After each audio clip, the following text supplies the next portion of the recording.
ભાઈ એકાદું હારા માયલું મિક્સર બતાવી દો ને. હાલો ભાઈ બતાવી દો. એક મિક્સર દેતો ભાઈ. આ મિક્સર તો ઓકે હે, કરી દો બેગ. કેટલા દેવાના? આ મિક્સર ના હે ભાઈ 5000 રૂપિયા. શેઠ થોડાક પૈસા ઓછા લેજો, આ અમારા હગા છે. કાંઈ વાંધો નહીં, હાલો તમે એને 3500 રૂપિયા આપજો. 3500.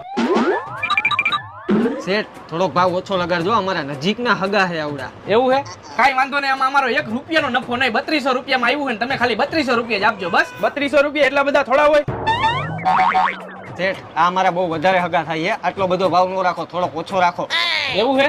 કાંઈ વાંધો નહીં, તો એક કામ કરો, તમે આ મિક્સર અને મફતમાં લઈ જાઓ, 1 રૂપિયો નથી જોતો. અરે વાહ ભાઈ વાહ, તમે તો બહુ હારા માણા કહેવાય ભાઈ. જોયા ને આપડા શેઠ? અરે વાહ શેઠ વાહ, તમારા જેવા હારા માણા મેં નો જોયા. અરે હારો માણા કાંઈ નહીં, આ મિક્સર લઈ જાય ને એના પૈસા તારા પગારમાંથી કાપવાના છે. હારવાલામ કામ કરવા માંડ જા. બરોબર ને? અગા હોય તો કઈ ધંધામાં શરમ નું.